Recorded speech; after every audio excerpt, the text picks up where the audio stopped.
Hi,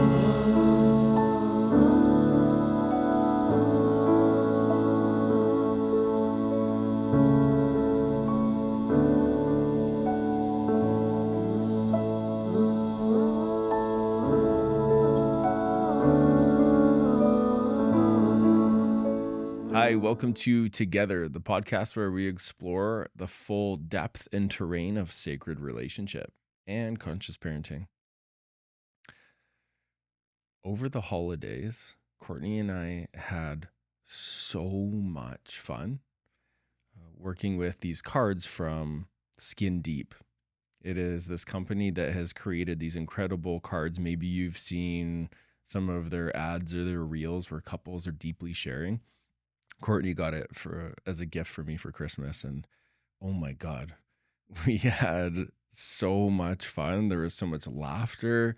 There was just the questions that they put in these cards were ones that we wouldn't normally ask that just got us so much deeper.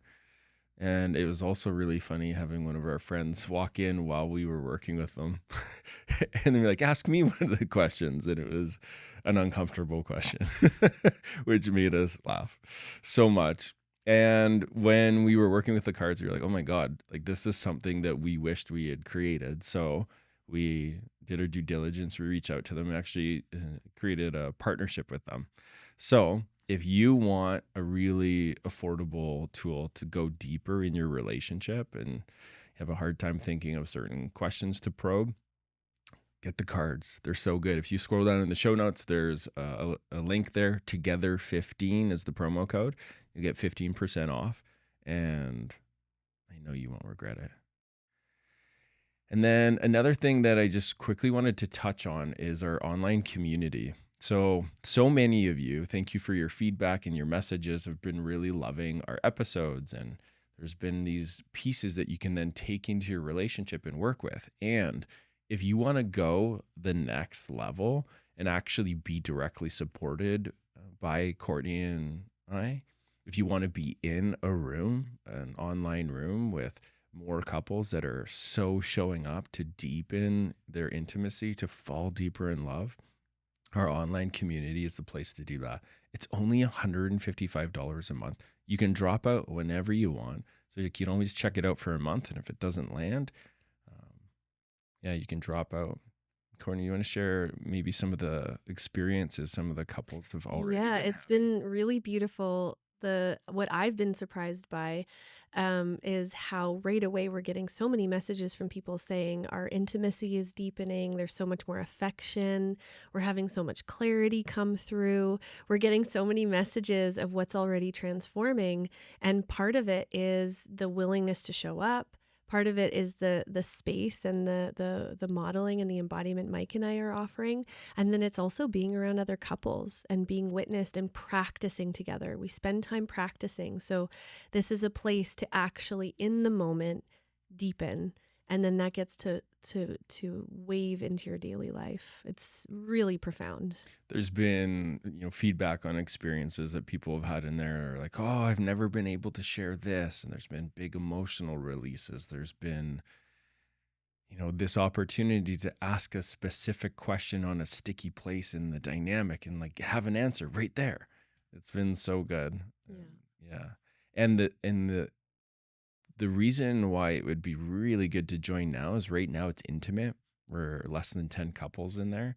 And as we promote this more and more couples, pile in, it's going to be different. It's still going to be so valuable, but you have this rich opportunity right now to be in the sweet intimacy of it. So if you want to join, there's going to be a link down below. Click that. You can read more about it and hop in. We hope to see you there. So today's episode, we are going into the topic of asking for what you need. Courtney, why don't you start us off sharing a little bit of the key points we're going to hit today and why this topic's important? Yeah, so we are going to dive into what needs are, types of needs. We're going to dive into how to actually ask needs, like how to actually do it. And then we're also going to dive into what do you do when your partner or someone in your life aren't able to receive your needs or aren't going to meet your needs. So we're going to dive into this. And we love, like, the topic of needs is like, da, da, da. It's like a huge part of relationship. If I were to say the biggest fulcrum in my experience of relationship with Mike, it's this, it's needs. If I were to say one thing that you could work on that would transform things, it would be this piece, needs. Because every time that I can actually discover, become aware of what I need in a deeper way, and then move towards Mike and ask for it in a grounded, loving, inviting way, it brings us into a whole new level of relationship and love. And every time I don't do a good job of getting clear what I need, or I end up coming to him in an angry, aggressive, critical way, it spirals into a whole different dimension of conflict and feeding the story of my needs are never met. And I don't know about you, but I have had that experience a lot in this life of my needs not being met. And so it's such an important one. And in my work with clients, I just want to name that I have watched this play out. I had a male client that I worked with a while ago, and, he was astounded that when he started to get better at asking the feminine for what he needed and actually articulating it, suddenly she was able to offer it. And he really had been in the story that this wasn't available. This is something she couldn't offer. And it really was more about him not asking in a way that she could really attune to and meet him. And it's opened this whole world of him being able to be held by the feminine in a whole new way. And another client of mine, I remember having a session, and she really wanted, when she was away, for her partner to clean the house. And it was a whole journey for her to figure out how to request that from her partner in a clear way. And when it wasn't clear, the partner was foggy, not saying, yes, I'll do that. I was confused in the session, even though I knew what she was asking for. And when she just very clearly asked, his face just lit up and he was like, oh, yeah, I'd love to do that. And then he did it. Sure enough, it happened.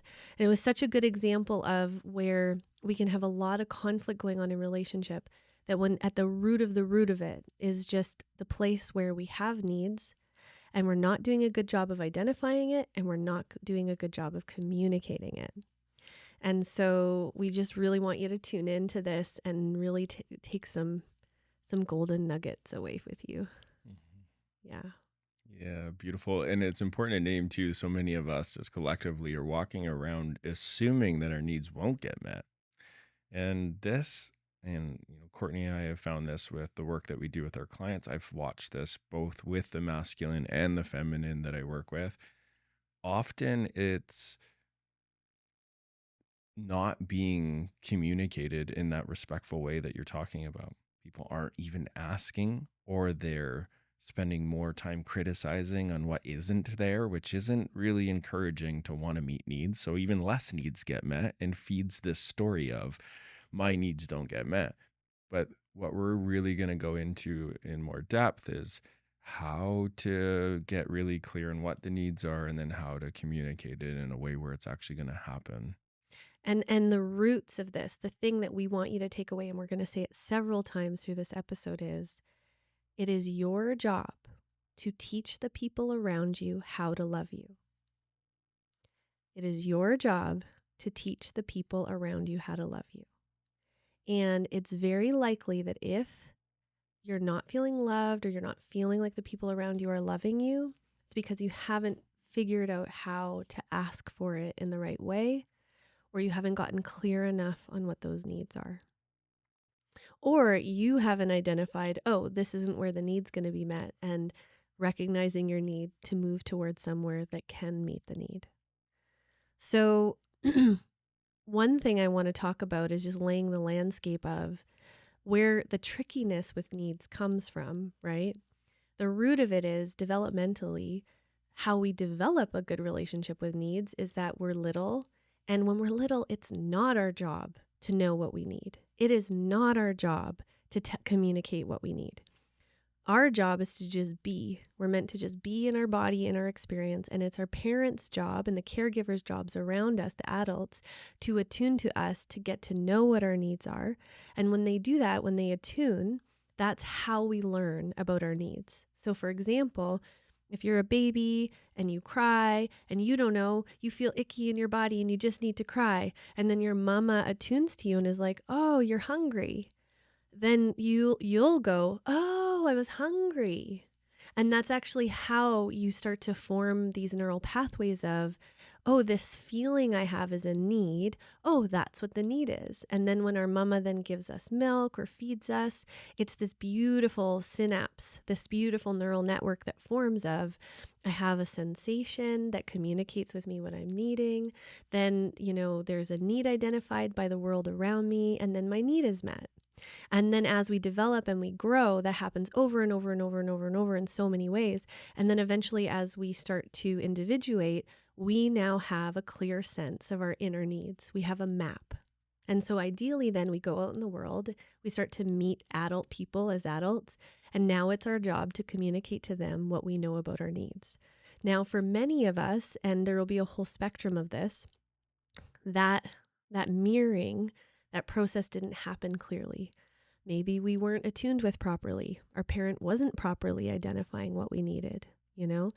Maybe nobody was tracking for our needs at all. A really common one is where parents are going from their head. So parents are like, this is what children need, and they're giving them what they think they need instead of noticing the child's inner responses. Maybe when we cried, no one came. Maybe when we asked for certain things as children, we were told, don't ask for that. There can be so many things, right? So many ways. And just to name two, culturally, like the school system and the different institutions that we have not been set up in a way to really affirm the individual needs of children. And so then we become adults and we don't realize it, but the part of us that just expects people to attune to us and know what we need, that's actually our inner child. That's actually the part of us that needed that when we were little and it didn't happen. And now we're walking around thinking that as adults, people should just attune and know. But that is incorrect. The only place that that's true is when we're children. And if we really develop and do a good job of teaching people around us how to love us, then they can develop a really good map and get better and better at offering us what we need. But first, we have to teach them. We have to communicate it. And the more we ask for what we need, we're actually giving other people permission to ask for what they need. We're modeling the thing that brings in more coherence, connection, belonging. It's really relieving if I can walk into a space and I know that someone is going to take care of themselves and communicate what it is that they're needing, take care of their needs. Like if they're cold, they're going to put on a sweater. If they need a backrest, they're going to grab a backrest. Like being in partnership with you, there's so much freedom knowing you're going to do your work and investigate. Oh, you know what I need? Oh, I need you to hold me right here. Oh, I need a hug. And just that is so incredibly liberating.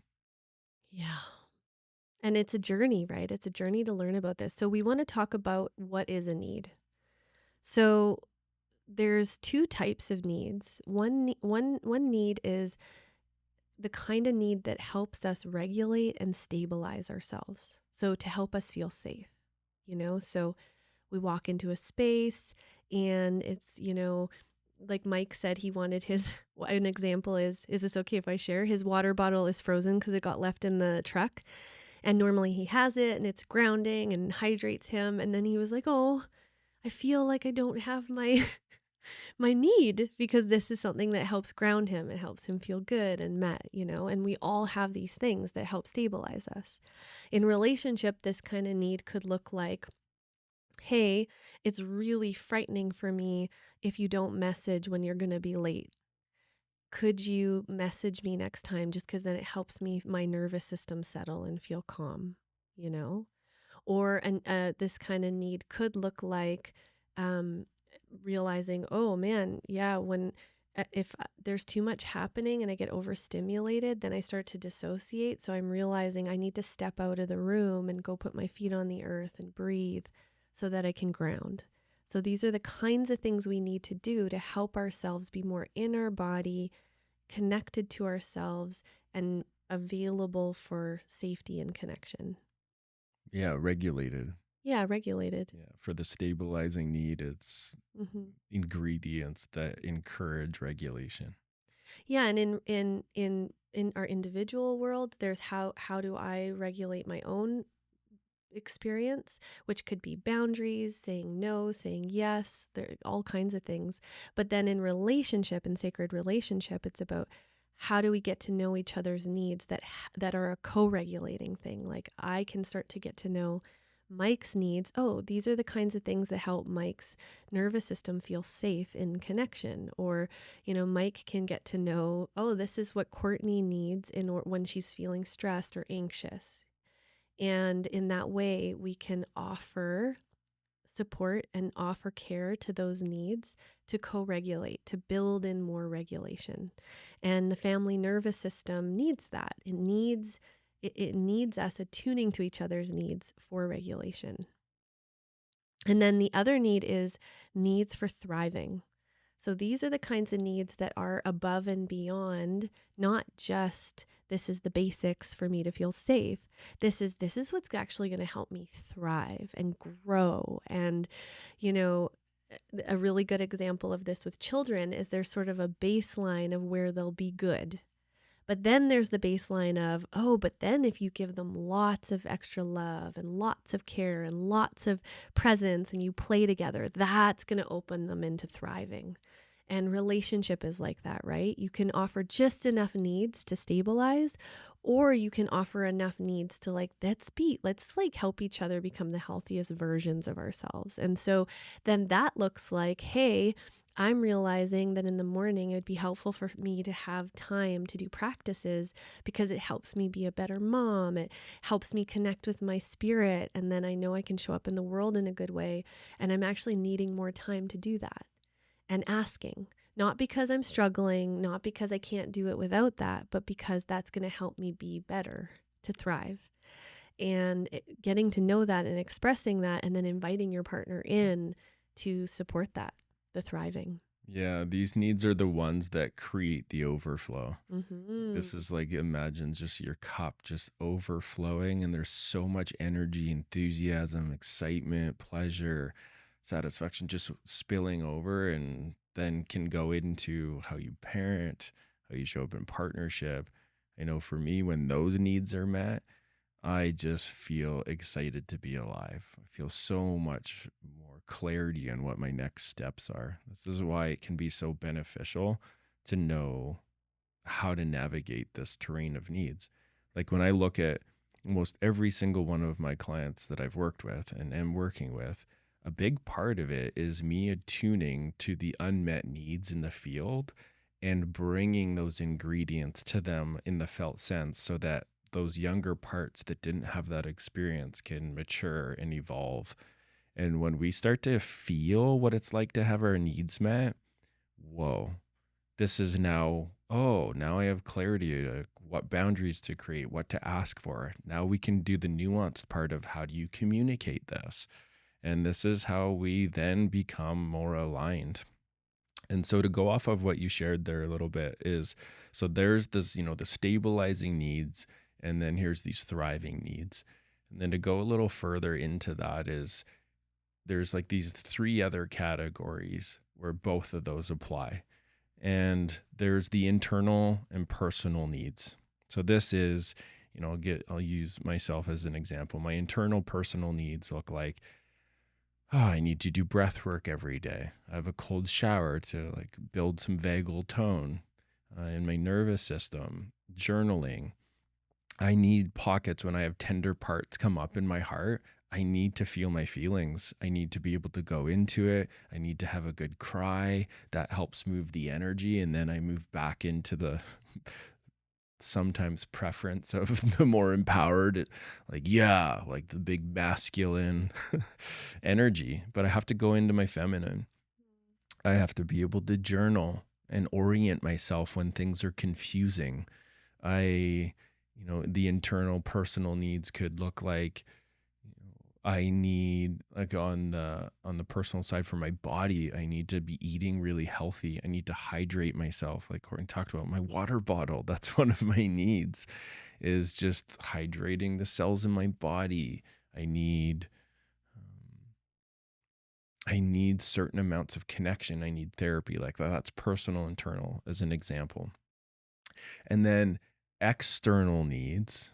External needs are these needs where it's dependent on something outside of self. So there's the part of, like, which I kind of touched on the first one. So shift those over here. Is external needs are, oh, I need to go and connect with my community. I need to go to men's circle. Like every Wednesday, I go to men's circle. I need to see my therapist when I have something come up for me that's really difficult. And I also need to have my environment in a certain way. Like when I look at our studio right now, I need plants in here. Like there's external ingredients that help me feel really well and help me thrive. And then there's this third piece of relationship needs. So this is directly, I'll talk about intimate partnership first. This could be, direct needs that I have in relationship to you. This can be intimacy needs. This can be communication needs, that really help me feel like I can connect and bond with you. And this also works in friendships and, the personal connections. So these three categories: internal, personal, external, and then the direct relationship. Mhm. Yeah, and for me, the internal, how I see internal is more it's a little bit different in my body, but how I orient to it is, for me, the internal is, what do I need to give myself without anything outside of me? So, which looks like reassurance, being present. What kinds of words do I need to say to myself? Do I need to put my hands on my body? What part am I needing to acknowledge? What part of me is needing to be seen? So it's me, really, that inner landscape. And then the next step is, what are the things I need to bring in from outside of me that are the external things, like food, exercise, creativity, these kinds of things, and then the relational. And what I just wanted to circle back to for a moment is, for me, what I feel like sets this relationship for me apart from other relationships I've had, and also I noticed that is what makes it feel different than other relationships that I'm around, not all of them, but is how much value we put on the thriving needs. Because I think in our culture, there's a lot of, we shouldn't want too much. We shouldn't want more than, we have. There's a lot of these kinds of ideas that prevent couples from taking that next step to thriving. And so thriving and devoting to thriving together as a couple is huge. When you put value in meeting each other's thriving needs, that takes you into a whole new level of life energy, abundance, capacity. Like for me, that's the fun part. That's the part that's like, I love when Mike and I go for a date night, we just get so excited to chat about how we can meet more of each other's needs to thrive. Ooh, yeah, let's schedule that. Ooh, yeah, you're needing that. Okay, sweet. How can we set that up? And it's exciting, it's playful, it's creative, because every time one of us gets one of these thriving needs met, our whole family field grows. Our whole family field feels so much better. I don't know. Do you find that? Yeah. Yeah, I love it. Yeah. So, so the other thing is breaking down into um two things that are needed to embody needs. So there is listening inward to yourself. So we need to develop the skill of listening inward to ourselves to really get clear what it is we need, and to be able to meet our needs for ourselves. So this looks like A, in your daily life, in relationship, pausing, slowing down, taking space. What am I needing here? What's coming up for me? And really on that inner inquisition, that inner inquiry. And then how can I meet it? So even if everything in me wants it from my partner, even if everything in me wants it to be in this way and wants the world to be set up like that, with every need, it's like, how could I meet this? What if I met this? What would that look like? And that is a huge piece to the puzzle of needs, because if we can't do that piece, that's where we're going to have a hard time in relationship, because we're in the grasping, the seeking, the anxiousness. And so regardless of where you're at in the journey, the process always is in relationship. The first step is you getting clear what you need, and then you figuring out how to offer yourself that need. And this is an ongoing inquiry that will continue for your whole life. How I relate to this in my body, and I'd love to hear from you, Mike, is for me, needs arise as sensations. So it's a feeling in my body, and I go into the sensation. I get to know it from the inside, and listen to it. And then there's an emotion there, or a thought, or a story, or um, something that emerges. And I listen and listen and get to know that particular place. And then I hear, oh, I start to get to know what that part is needing. And, maybe it's needing tenderness. Maybe it's needing to be heard. Maybe it's needing me to get up and move my body. Maybe it's needing me to just rest. There's so many things it could need. And then that's when I start to do the practice of offering it what it's needing. And sometimes I get it wrong. Sometimes I don't know properly what's needed, and it's an exploratory process. Oh, that wasn't it. That wasn't helpful. Oh, but I did this, and oh, that was actually really helpful. So it's sort of like it's wading into the great mystery. It's not a perfect science. It's you're going in, and it's self-exploration and exploring, getting creative. Mhm. And so much compassion in this place if you don't know what you need or you have a hard time figuring out what you need. It's like you said, it's an exploration, it's an inquiry. You know, when I look at my journey, there's so many things I'm still figuring out that I need, and the way that I find it, or I know I'm on track with something that's been missing, or that's something that's unique to me, is I generally feel satisfied. So I'll feel a satisfaction, I'll feel a fulfillment, I'll feel happier, I'll feel lighter. There's, yeah, an emotional relief when some sort of need is getting met. So when it's like my physical needs, if I move my body, I almost always feel better. If I'm having a hard time and I'm chewing on something and I'm overthinking, if I go move my body, if I go connect with nature, all of a sudden I'm feeling joy. I'm shifting my emotional state. Oh, right. I just tapped into a need. My connection to nature helps me feel belonging. Moving my body helps, circulate that energy inside of my system. And when it comes to other needs, relational needs, how I generally track for. Can I introduce that next step first? Because that's the next one. Could I introduce that one and then we'll dive into it? So there's the meeting our own internal needs, and getting to know our internal needs. How can I meet those needs? And then the second thing that is needed for embodying needs in a healthy way is we need to be able to ask others for our needs to be met. And this is really important because we live in an individualistic culture where many of us have been taught we should never need anybody to meet our needs, and that being mature is never needing anything. And we are here to tell you that is not true.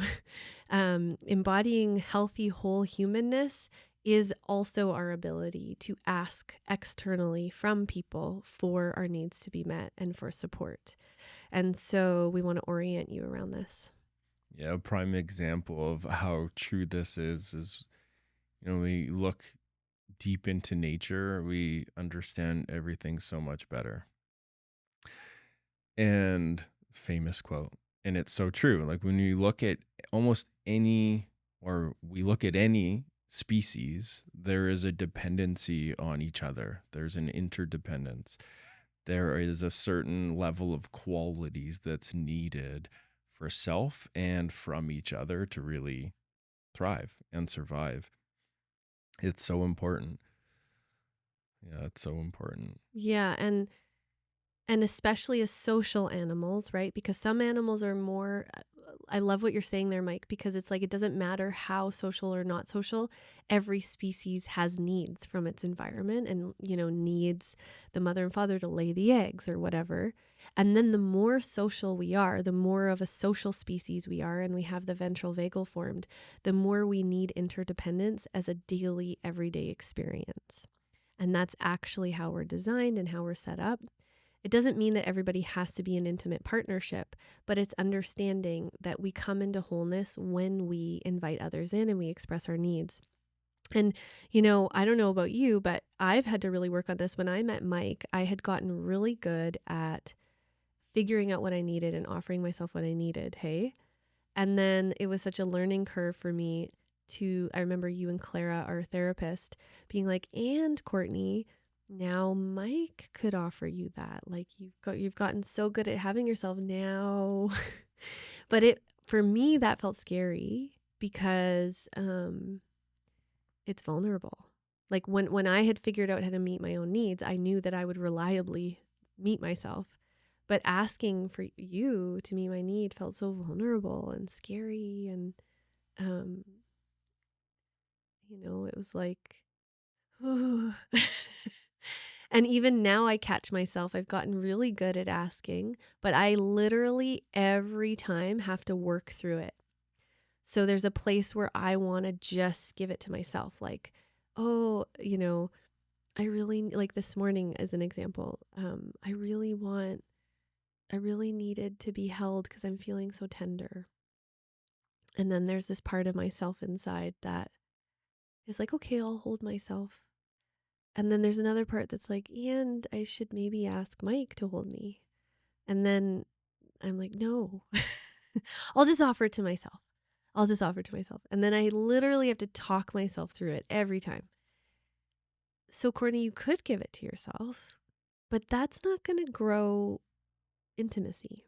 That's not going to bring more connection. You can totally do that, but it's not getting you where you're wanting to go because then Mike doesn't know that's what you're needing. And then there's all these places where you could be connecting in a beautiful way, and now you're not connecting in a beautiful way. And then I'm like, oh yeah, I have to remind myself of like why I would do that. And then what was really powerful this morning, that's a good example of this, is I was coming around inside myself to like, oh, I do need that. And then I had talked myself into, okay, later I'm going to tell Mike that I really need this. And then as soon as I got clear that that's what I needed in my body and I had decided I was going to tell him, he came and he held me, which I really feel like if I hadn't gotten clear in myself about that, I don't think that it could have played out in that way. I think I had to decide inside myself for that energy movement to happen. And then it was so powerful and beautiful because he came and he held me. And this is this dance. Yeah, this is also a prime example of where the benefit is and being in the practice and the art of communicating needs, because you communicating in these certain places that you just need to be held has trained me to know how to love you.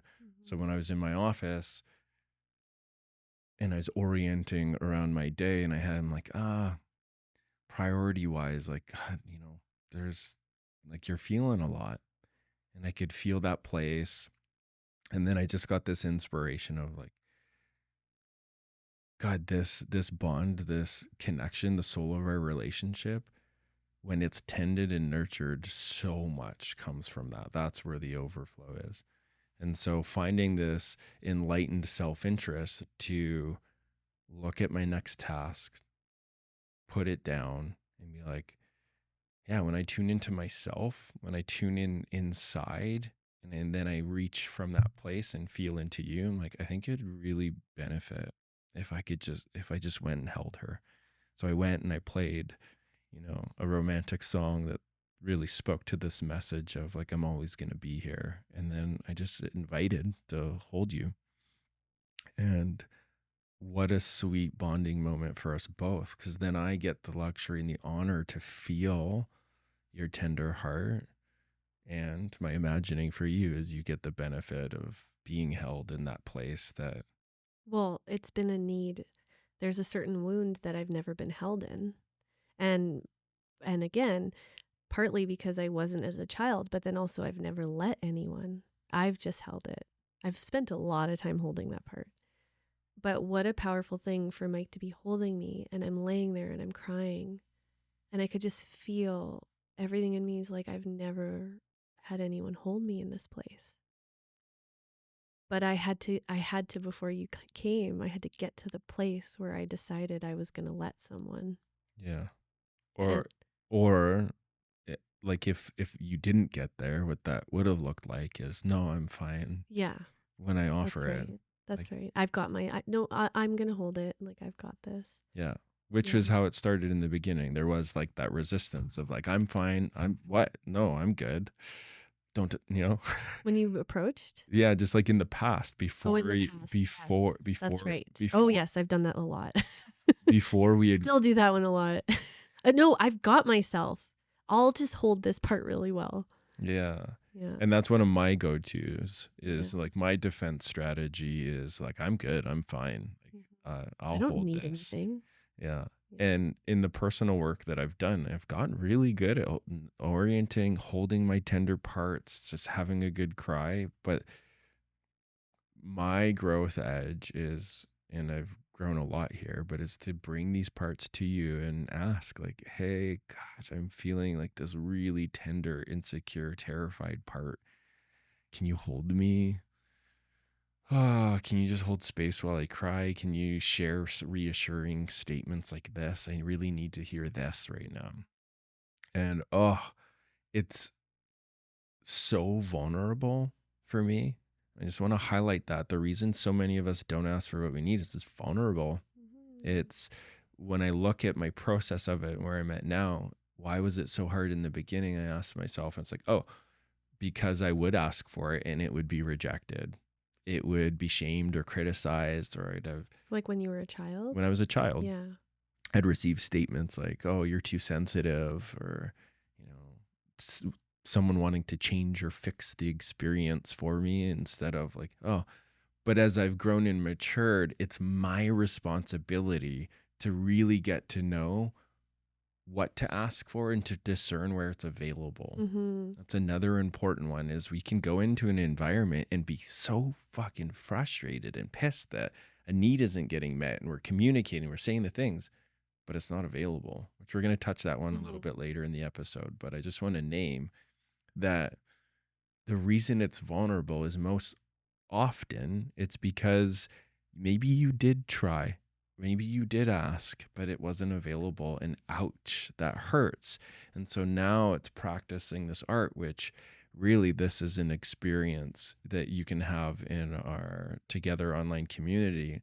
A lot of the things that will guide in some of the practices is like how to actually build the tone and the capacity to meet each other, and how to ask for what we need, how to see that it's there.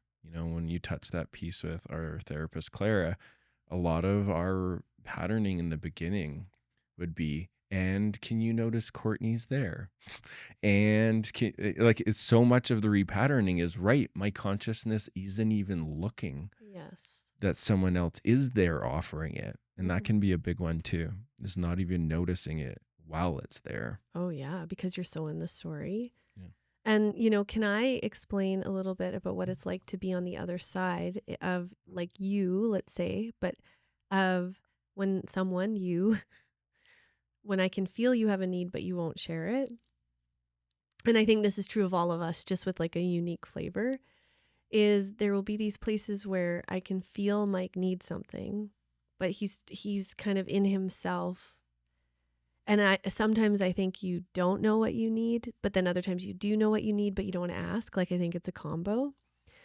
But what I Which, notice, just naming, I am textbook avoidant. yeah, And that's very avoidant nature, Yeah. is those two ingredients you just named. Is I'm confused.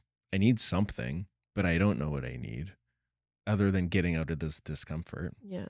Or, yeah, I'm not asking for that. I don't think it's available. That's too scary. I've got myself. And then withdraw my energy. And that's generally when you comment, you feel really far away. This is when I say, I feel like there's something going on for you and you feel far away. And In the beginning, it would be like, nope, full deflection and denial. No, no, I don't know what you're feeling. I'm totally fine. And then now it's like, oh no, something is going on. yeah. Yeah. And, sometimes we'll notice that's happening for a partner before they do. Like that can happen, right? But one of the things that I notice happens for me is when Mike is confused about, and it helps me have so much compassion for all the moments people have felt this with me. And what happens in relationship is when he's confused about what he wants or needs, but he knows he needs something and he's in agitation about that it's not there or it's not happening. I get so confused. Like my brain gets confused. I get discombobulated. And then inevitably I do the worst thing. Like I do the thing that is not what he needs. I do the thing that and then afterwards, when we're debriefing, it's like, I'm like, wow, it's amazing how when I'm confused and I can't get clarity about what's needed, how then I'll just show up and do like the worst thing, or like get frustrated or sometimes I think I know what you're needing and I'm attuning to it and I go to try to do the thing. But then, as I go to do it, I miss a tune or I do, and then it ends up, and so this is just describing we could have partners on the other side that are totally wanting to meet our need. They really want to figure this out with us. And then they can create hurt because they're not doing it right. But it doesn't mean that they don't want to or that they can't. It just means that the energy is too disorganized in the field for them to properly figure out what's needed. And we on the inside can be so certain it's clear, right? How many of us have like, how could he not know? It's so obvious what I need. It's often not. And I tell you from being a couples therapist, watching couples, how often someone thinks it's really obvious from the outside what they're asking. And I tell you, 98% of the time, not super obvious. It's pretty convoluted. It's not because we might not be clear inside, but we have a whole field of energy and there can be confusion and different mixed signals we're sending. And it's actually pretty complex. So again, this is why we have to teach each other how to love us, even if we think it's so clear. So the other piece we want to talk about is this is how you actually do it, and this is how you don't do it. So I'm going to give you an example of how many, many, many of us do it and have done it is I have a need. The need doesn't get met. I feel like I expressed it. And now I approach my partner and I say, you didn't. I'm mad at you because yesterday you didn't come and help me with the bathroom. I'm mad at you because, 2 days ago you didn't da da da da da. So then we approach to express the need from anger or criticism. And this is never going to work well. Just the name passive aggressive Oh, yeah. behaviors are a really common Yes. sign that there is a need and it's not. It can be like cold shoulder, ignoring, Yes. which is called stonewalling, Withdrawing, like it's generally unconscious, but like an unconscious punishment. Yes. Yeah. Or just, I'm going to retreat. And so it's this place where we approach expressing the need from the hurt. And now we're teaching our partner about the need from hurt. And that is going to put our partner in defense. It's going to make them feel attacked and unsafe. And it's going to make it really hard for them to meet our need. It's going to make them feel, and I know this from my experience when I have somebody be really critical about what they're needing. Now it makes it like moving through like muck to try to offer it. And then I'm going to give you a different example. How we want to approach is maybe I am angry. God, how could Mike not notice that I needed that thing? maybe I have this like about it, or maybe I want to withdraw, or I'm like, oh, I don't. Then my job is, okay, okay, what's the need here? What's happening here? Okay. Okay, so I was really needing him to be present with me, and I really needed him to give me eye contact while I shared this thing, and I didn't feel like he was listening. Okay. So now it's my job to approach him and say, "Hey, sweetie, I'm realizing something. I'm realizing when I shared that thing with you yesterday, I was really needing us to go slower, and I was really needing reassurance that you were hearing me." And so just let yourself notice what feels different about that.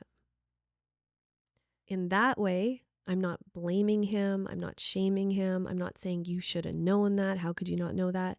I'm very kindly and safely expressing what I needed. I'll give you another example. Last night, as you all know now, I've been moving through a lot. So I had a lot coming up, and it was our temple time, and I couldn't show up for that in the way I usually do. And I just laid there and went into the sensations in my body, which was really needed.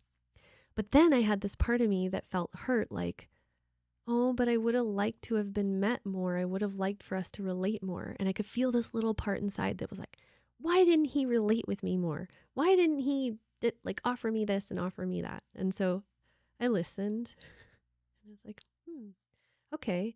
So I was needing something. So then I went into inquiry. What was I needing? Oh, right. Okay. I didn't do a good job of telling Mike what I needed.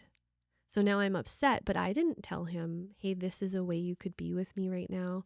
Hey, I'm realizing I can't do temple, but I would love it if, maybe you could like rub my chest and my breasts and my heart while I feel this, or maybe you could like I could have there's so many things I could have invited that I would have loved, but I didn't ask. I didn't ask. So then I have this feeling of rupture. So then I went downstairs and I went over to Mike and I said, "Hey, love, I really wish that we could have felt more connected in what I was going through last night. And I wish that I would have asked for us to relate more, to figure out a way to make that more ceremonial and connective." And so then so now I've let him know that that's something I might need in the future, but I've taken responsibility for it. I'm not saying you should have known. And in fact, I'm actually acknowledging that because I didn't express my needs, that impacted him. Because the other thing is when we don't express our needs, that actually negatively impacts our partner.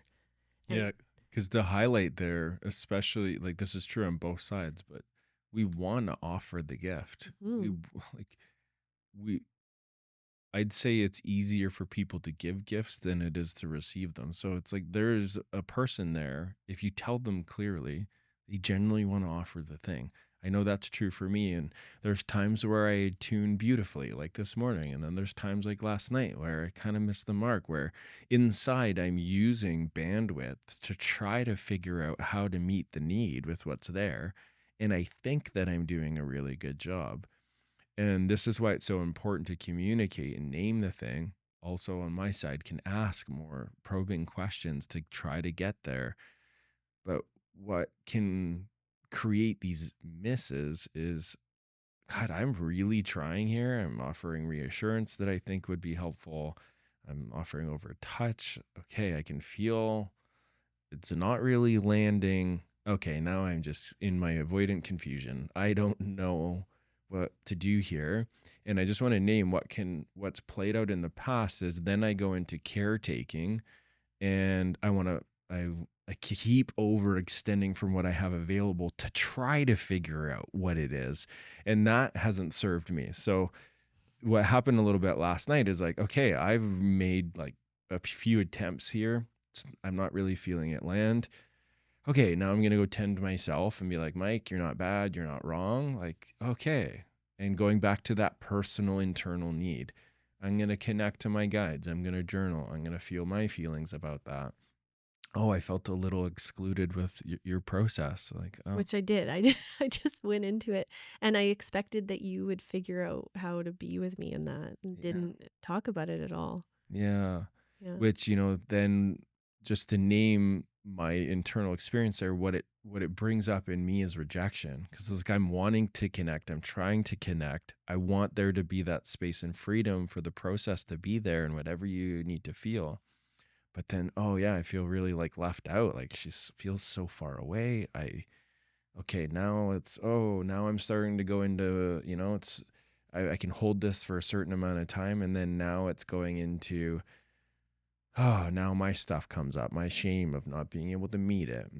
Mhm. So this is why it's so important is, you know, you, and just to name, like you coming to me this morning and naming that piece and owning that piece created, like you leaning in with that vulnerability initiated something in me of like, oh God, that I can see what I could have done different there is I could have probed more specific questions to try to get, rather than just assuming I know what to do. And then that created an opening in my heart to then, then when I'm in my office, attuning to the bigger picture of like, I can feel from my own intuition, and just naming as an example of my inner process. Like one of my internal needs is connecting to my guides, connecting to my angels, connecting to spirit. It's like, like what do I do here? And almost always something comes in, like, oh, go hold her, go play something sweet and romantic, and let her feel in her body, you in your body. Like, oh, I'm here. I got you. You matter. This gets to be here. Yeah, and so the invitation to you is every single time you feel like critically being critical to your partner, being angry at your partner about something they did or didn't do, pause, slow down, connect in with the need. What's the need? What's the need under there? What is it? What is it? What is it? And then see what happens. Just explore.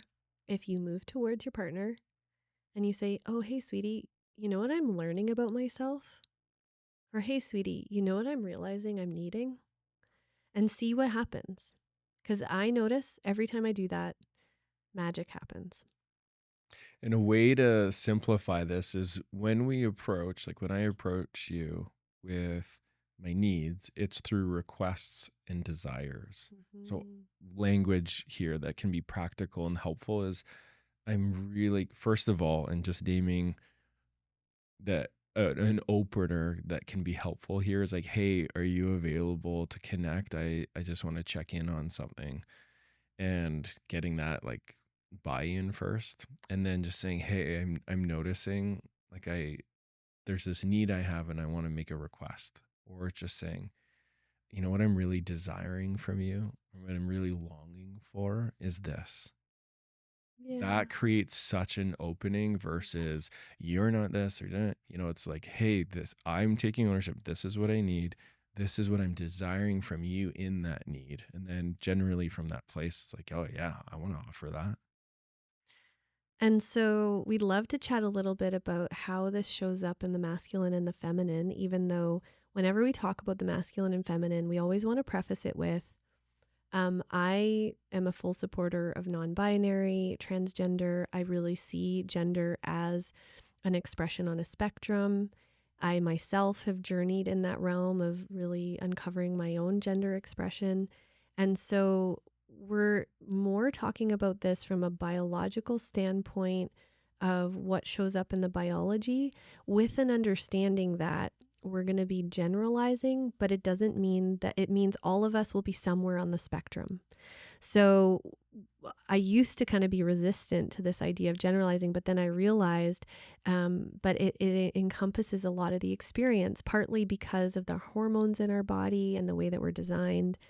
And also, it doesn't encapsulate everyone's experience. So we really invite you to find yourself on the spectrum. And so maybe you could talk about the masculine.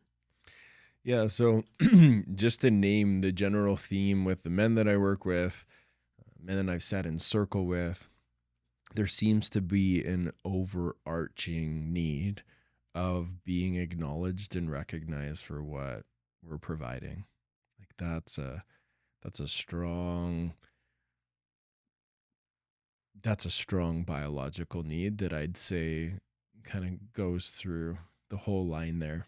I'd say what I've also found is often a little bit more confusion and avoidance around asking for needs externally. Like there's this theme of I'm good, a strong man. I'm a good strong man, and I've got myself. And there's this like collective distorted belief of strength is being individual, sovereign, independent, and doing everything ourselves. And through my experience, it's not true. There's so much more strength in letting others in. So avoidance, there can also be a strong theme in the masculine of deflection and defending. So when someone, or we'll talk about intimate partnership, when the feminine comes and shares, even if it's in a request, it can be like almost always a lot of the time.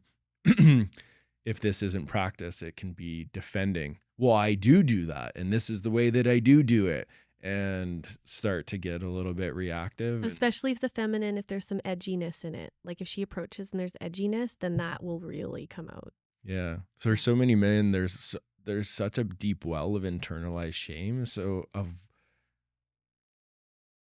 not having enough of their own needs met or feeling received in like the more emotional side of things, that it can just turn into a lot of defense and a feeling inundated. It's a strong theme. And just to name, there's sort of can be two reasons for this, just to bring this a little bit outward, is biologically, the way men were designed is for hunting. And so that means that there's certain, the more masculine you are on the spectrum, the more that your biology is programmed for efficiency, and it's not programmed as much to be as deeply attuned to the emotional world. And so it just means that they might not feel as much or have as much going on to get clearer, or maybe their needs are quite simple. But the other thing is that we're really unwinding is just how many little boys have not been held in a way that their emotions were welcome, where they were allowed to get to know what they needed.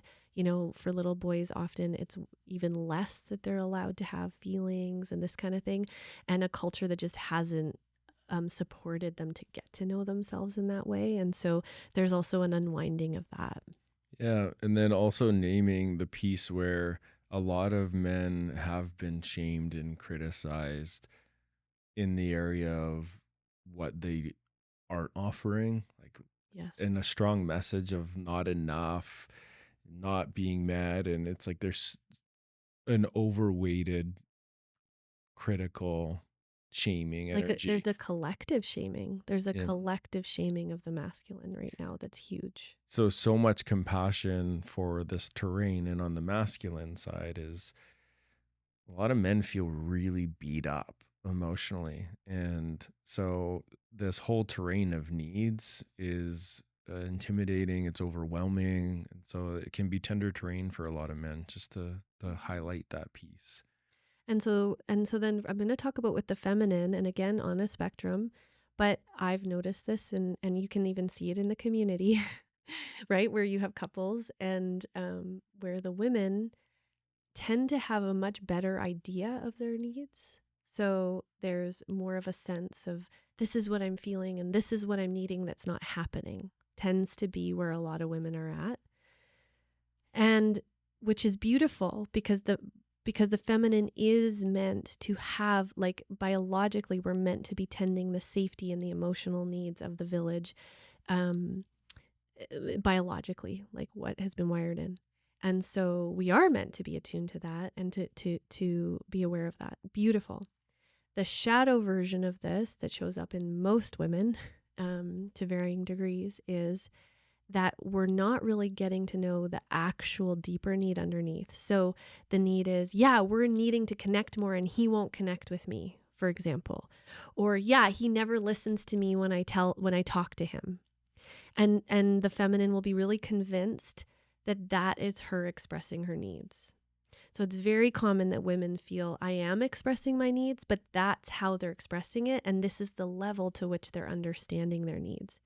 We're not talking about that level of need. That's sort of like the surface of needs. When we're talking about needs, we want to know what's the need underneath, the deeper need. So the deeper need would be, for example, I notice when you come home from work, I feel vulnerable and tender and I'm excited to connect with you and I really want to connect. That's the need. But what happens for many women is they avoid the vulnerability, or they don't even actually know what the deeper feeling is underneath. And so instead, it's more a generalization. We need to connect more. We're not connecting. That is not going to draw him in, because you're not getting in touch with the deeper actual need inside of you. And it's very common also that women can be very convinced that they are expressing their needs. But when we actually slow down and we start to actually get in there, they actually don't really know what they're needing. They're knowing they're angry. They're knowing their needs aren't being met. They're knowing they want more connection. But in terms of getting really specific about the need, or really specific about, well, what would that look like? Like if your partner could come in and connect with you, how? What would the connection look like? Many women are like, oh, I don't know. Or it's very common we start to explore it, and and this happens a lot, hey Mike, where then it's like, well, would you want him to put his hand on you? Oh no, I don't like that if he puts his hand on me like that. Okay, well, would you want him to come over and to hold you? Oh no, that would feel uncomfortable. And it's actually very common we start to discover, oh, okay, you're really clear you want connection, but actually when we start to wade in, you don't actually know how to feel connected with, or you don't even know what specifically to ask for, because the thing to understand for all of us, but especially for the feminine, when you're really attuned to the needs, you got to get really specific. You got to say, I want you to put your hand on my back. I want you to look me in the eyes. You got to say, I want us to sit down for dinner at 5 o'clock with no phones. Like, you have to be specific. It can't be a general thing and then expecting him to figure out what that means. And so that means for the feminine, we got to slow down and realize how much we're not aware of what our need is before we even bring it to the masculine, so that we can bring it in a way that's enticing and that they can win at, and that is respectful and loving. Yeah, and often in those situations, just a name, and there isn't even an availability. Yes. So it's like one thing of not knowing, but the other part of all these stacked pieces that are unresolved can lead to a place where it's not a lack of it not being available or trying to be offered. It's like, oh, heart's closed, resistant, pissed off, and not available to even Yeah. receive it too. And that can happen on both sides. Yeah. That's a big one. So now we want to dive into, what about when someone is resistant to needs, or doesn't, when our partner doesn't want to meet our needs or can't meet our needs? And it's important. I want to first start off with, there are absolutely people that are resistant to meeting other people's needs. That exists.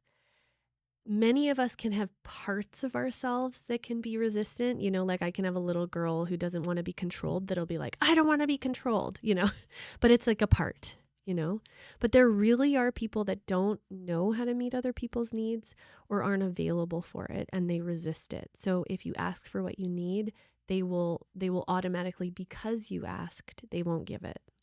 It's just a name is it's a coping strategy. It's not something to label someone as they are this, Yes. but their coping strategy can be grandiosity. Yes. And it's the way to know if there's that grandiose coping strategy is a lack of empathy. So disconnected with the personal needs and an anger and a fight, or a fight in the nervous system, or a flee that's like seeing everything as a threat but actually needing a lot. It ends up being this like energy leak of expecting to be met in so many ways and trying to control the external environment. Which is a really challenging situation. We've come across this dynamic with couples, and it takes patience to work through those parts, because naming it's a developmental injury. Like Yes. yeah. And what often can be confusing about it is this. From the outside, it'll look like that person knows their needs really well, and they just want everyone to meet their needs. So then it's like, why aren't they meeting other people's needs, right? Like a word we could use is like a type of narcissism, or there's some narcissism just to, but the thing to understand is they're not in touch with their deeper needs. These are like surface needs that are adaptive needs. Like if I control the environment in this way, then I feel okay. or oh, if everything's just so in this way, then I'll be okay. That's not the deeper needs. So this person isn't able to connect in with their deeper needs. And so then because they're not in that and connecting with that, then they don't have it to offer. And then the other thing that can happen too is where people have been so inundated in their childhood from other people's needs, like where a parent demanded that they meet their needs or expected them to meet their needs a lot, that there can be a resistance to meeting needs. And so with both of these, then it becomes that person's responsibility to work with it. So if you're listening and you're like, oh, I have some of that, like I don't want my partner to ask for needs, or that is needy. If you have any of that coming up, then that's a sign that you need to dive deeper into what's going on in your own personal being and personal matrix, because you need to work through that in yourself before you'll be able to be in the dance of needs. Just naming why you would want to do that is enlightened self interest. If you really get in touch with what you're needing and are able to communicate requests and desires to have that met, you're going to be able to offer it. So that's the enlightened self interest. Like if there's a part that's running inside of me and I'm resistant, or I'm not going to feel deeper connection, I'm going to actually be contributing ingredients to our relationship where we can't go deeper in that. And your partner's going to be unsatisfied, and they're going to be angry, and they're going to withdraw. Yeah. And a thing I want to speak to there is, you know, let's say in our relationship, let's say I feel or I believe from my reality that I'm offering over all these ingredients to try to meet your need, but I'm perceiving, or the story I tell myself is that you're not open for it. It a really helpful thing to do in that place is just with so much kindness, not from anger or frustration, saying, "Hey, sweetie, is it okay that I reflect something? I'm not saying that I'm accurate or these are true statements, but I feel like I'm trying really hard in all these ways and naming true events. Like I rubbed your back here and I did this and I'm trying to meet your need. And I'm having a hard time getting in. Do you notice that? Or Right. So this is in the example of if you're trying to offer a need and the person isn't receiving it. mm, Yeah. that's a way to actually address it and communicate it, to maybe bring it into awareness where it may not even be. And so you could do that too if it's that you keep asking for a need and the person isn't hearing you, is then you can bring it to them in a calm way, like, hey, I'm noticing this. And then ultimately they would have to work with it, but you can mirror it to them. You can mirror, like, hey, I'm having this experience. And sometimes too, it could happen that it's not a global thing, but it's maybe certain kinds of needs, right? That our partner is not attuning to or not open to. But then also, we want to attune you to this, is that even in the most loving, amazing relationship, there are going to be needs that we have that our partner can't or doesn't meet. And that's always going to be in there because, Mike can't become a different person. A really good example of this is where in my astrology, it's always saying how sensitive and gentle I am, you know? And Mike's energy is so enlivening and like fiery and big you know, and so there's a place where what I need in quotation marks would be like still as the ocean. And even when Mike is still, it never feels still because he's fiery. And so for me, that's a need I have. And I express it. And Mike does his best to soften himself and to talk quieter, like he does his best. But at the end of the day, Mike also, he isn't that. And so, and that's okay. And then for me, I have to work with what that is inside. And we will all have that. Mike's version is that he would love to be with a partner. I'm guessing, who is really organized and everything was just so and really on top of things practically. And I'm not that. I can be in ways, but I don't super value that. That's not what I put a lot of time and attention to. And if you've listened to earlier episodes, we've had experiences where he's like, please, can you just do this, this, and this? And then I try so hard and I like do it a little bit and it's not even close to what he wants. And I'm trying with everything I've got. And then there's this place where it's like, I just can't meet that need. It's not who I am. Like, and I'm going to keep trying. I'm going to keep stretching. And also there's a place of, I can't. Yeah. So for those of you that are listening in that place, there is that personal inquiry and check-in. If this never changes, and imagining that it will never change, can I accept that? Can you accept that? Can you look at that piece, that thing, even though it's a need, can you let go of the need in service to love, in service to what's available? It's a really important part of the process because we can waste years of our lives angry or frustrated with our partner with a quirk that is just a part of who they are, that it's not going to change in this life. or And or just a place in their trauma system that they're numb. yeah, Or a place where they don't have the capacity to deeply attune in that place. And we're not going to heal all the things. yeah, And then it's like, oh, can I accept that? yeah. And then to go into the piece of, okay, let's say the need isn't available, but it's really feels like an important need. There's this place where there's these two approaches. There could be the place where, oh, I'm going to see where I can get this need met externally outside of this relationship, with the caveat of it, without it threatening the safety and the bond of the relationship. It's always, especially in our work, when it comes to sacred relationship, it's always in service to the soul of the relationship.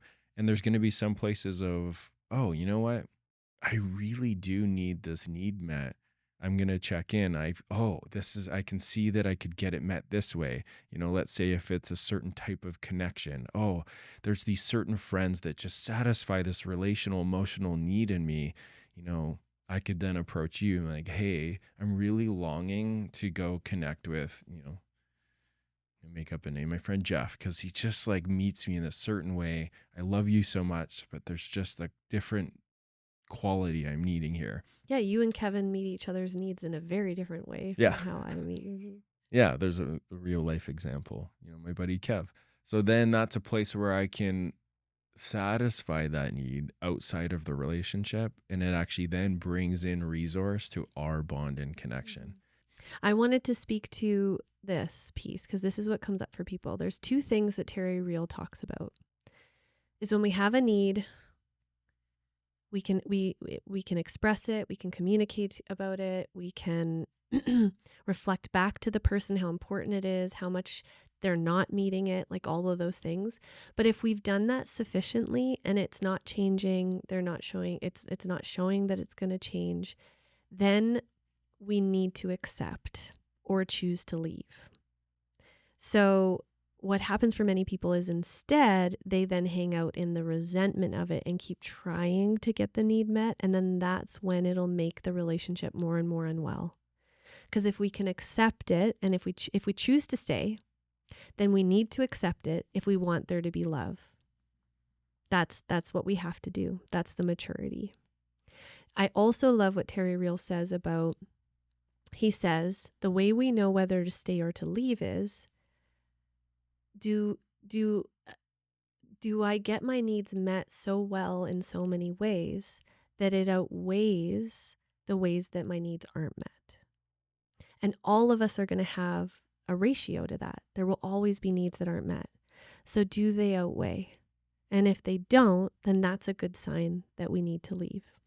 And some of the personal work there can be really investing that energy to opening and receiving what is there first, because there can be in somebody answering that question for themselves, oh yeah, I'm not getting my needs met at all, but there's a part where there's actually so many needs, but they're so And this is what can Mm. happen with our brain because we have a survival mechanism in there.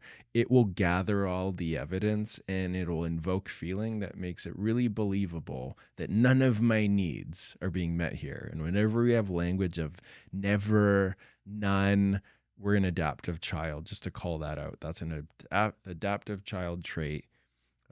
Wise adult isn't online. So the work is I'm going to practice for a time noticing what is here. And then if at that place you're like, oh, and it's still like, oh, it's not enough of my needs are being met here. It's at that place of really then getting curious, like, well, what do I need to do about that? Because there's a lot of people that'll hang out in a relationship where what they're looking for and needing on the deeper level isn't actually available there.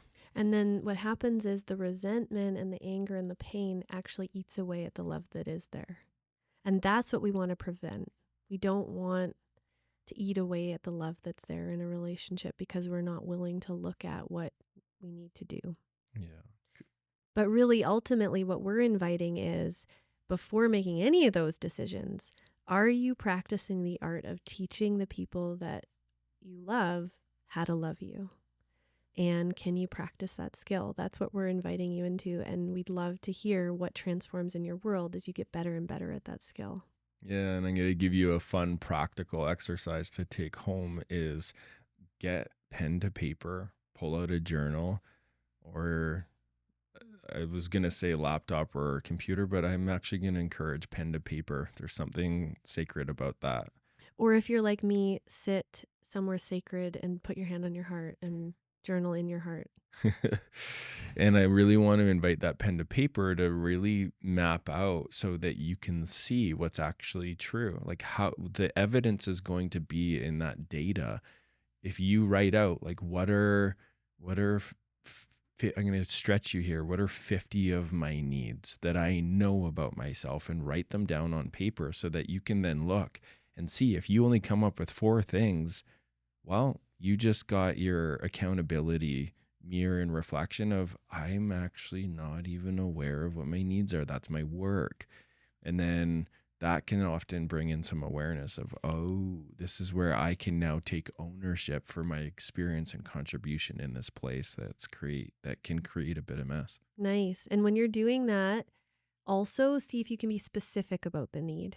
So instead of general, specifically, what would that look like? So as an example of that, let's say this is a common one for men. I need more touch. Great. How do you like to be touched? In what ways? Is it sexual? Is it more hugging? You need When more would it be? contact, like just getting nuanced on that piece. And then also a little bonus exercise is if you're in partnership, writing out, or you can choose somebody that you're close friends with, see if you can write out 50 things that you perceive they need and see where you're at with noticing others' needs too. That can also be a good indicator of like, oh, I actually don't know what they need. Great. Awesome. Now you know what questions to ask. Beautiful. I love that, Mike. I love inviting that. And just know that in our Together community, this is the kind of work we do, and we practice, we do teachings, we have sharing, and then also we practice. So, if it's hard for you to find time to deepen together in a really intentional way, or maybe it's not, but you want to do it even more, the Together community is a great space to help you practice. Yeah. So if you want to look for that, the link is down in the show notes. And that'll bring you to where you can hop in and just knowing it's $155 a month. And there's a discount if you choose the year, and you can opt out whenever you want if you do the month to month. So there's really no pressure. And then we also just want to thank all of you for tuning in and listening to this episode. Big shout out to our sponsor, Mindful Meds, with a whole plethora of medicinal mushrooms that can support the nervous system. And if you want to check their products out, I know a lot of you listening love it. And for being a valued listener, you get a discount or 15% off. Just got to put in the promo code together. That's also down in the show notes with a link to the website there. And always such a pleasure. Thank you all for tuning in. Until next time. I love you. I love you.